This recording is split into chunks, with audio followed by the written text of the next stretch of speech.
It's the equivalent of 3 fastnet races run back to back and is considered to be harder than the transatlantic. From challenging weather, intimidating headlands and complex tides over the 1800-mile course, it's little wonder that the Sevenstar Round Britain and Ireland race is considered to be one of the toughest in the offshore world. Run every 4 years, the race starts on the Royal Yacht Squadron line off Cowes and takes the fleet clockwise, non-stop around the British Isles. Among the wide range of boats that take part, the race attracts a strong following in the Class 40s, along with a good showing in the short-handed category, where this year a teenage crew aim to be sailing a J109. The outright record stands at 3 days and 32 minutes, set by the Mod 17 Musandam Oman Sail in 2014, in an incredible trip that didn't include a single tack. But for most of the crews, the biggest achievement is to finish a tough race that will require every sail in the locker. The race starts on the 7th of August. And while talking of offshore events, the Royal Ocean Racing Club has added another to their collection of 600-milers, the RORC Baltic Sea Race. Starting and finishing from Helsinki in the Gulf of Finland, the race takes the fleet southwest around the Swedish island of Gotland before heading back to Finland's capital city. The race is open to boats racing under IRC, MOCRA and Class 40 rules, along with several other class associations.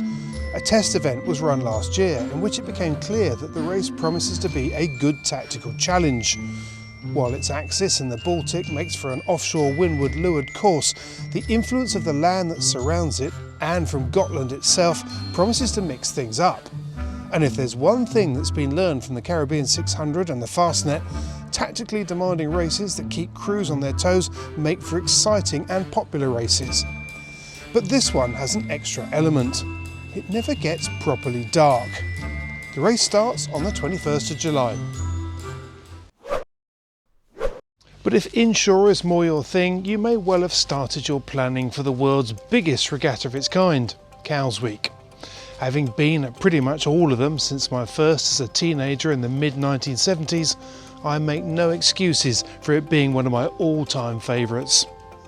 Aside from the notorious Solent conditions from tricky sea breezes, complex tides and plenty of ways of going aground, the thing that has always stood out for me is the variety of fleets and racing. From the IRC and cruiser classes in Black Group to the huge range of day boats in White Group, spread between the classic XODs and the modern J70s, the combined Cowes Week fleet is around 600 boats and 5,000 sailors. In my book, that's more than just a regatta. That's a festival of sail. So, a shameless plug for a week of racing that starts on the 30th of July. And while I'm getting ahead of myself, I see that in 4 years' time, in 2026, it'll be 200 years old. Now that has parties written all over it.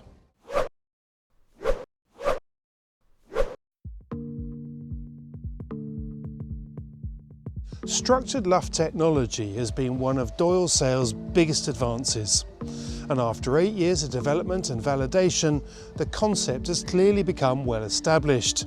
But even Doyle hadn't predicted how far the technology would take them. The concept started when Doyle was developing a sail that would be capable of carrying the loads within the luff of the sail rather than on a cable. In the process, they discovered that they created a sail with no luff sag. This in turn led to lower luff loads, lighter forestays, lighter running backstays and lighter rigs. And it didn't stop there. Lighter rigs mean lighter deck gear and more righting moment, a long chain of win-wins. But the development soon moved from code zeros to upwind jibs that stretched less than the forestay. Here, as the wind increases and the sail takes more of the load, it gets flatter and the driving force moves forward, increasing the efficiency. Varying the load between the forestay and the jib cunningham also allows an impressive range of control over the sail, all of which has raised the bar significantly. As a self-confessed boat spotter, my ears prick up when there's news of a new model on the scene. After all, these are exciting times for yacht design. And when I got wind of Arcona's latest news, I was particularly interested.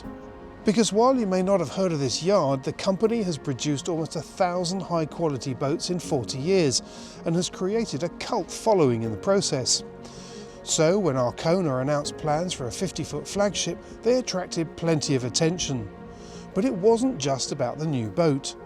To create their slick new 50-footer, they'd enlisted some serious expertise, one of whom is Niels Jeppesen, one of the co-founders of X Yachts, who, as it happens, lives and works on the south coast of the UK.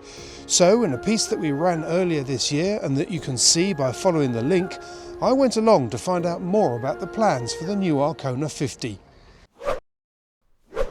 When North Sails Performance Clothing set out to solve the problem of leaking seats and knees in foul weather gear, they knew it wouldn't be straightforward. Traditionally, placing a Cordura patch onto key areas has been the answer. But these patches are heavy and hold a lot of water when they're wet. Then, when you heat the patch by, say, sitting on it, reverse breathability makes you damp. Their answer was to apply a completely non-absorbent fabric patch and eliminate the pocket. After a long search and detailed development, they're tight-lipped about the specific material, but they've given the laminate they created a name, 4DL. The result are patches that don't take on any water at all. And after more than a year of testing in some grueling conditions, 4DL is getting the thumbs up from some of the world's top sailors, none of whom have a wet backside.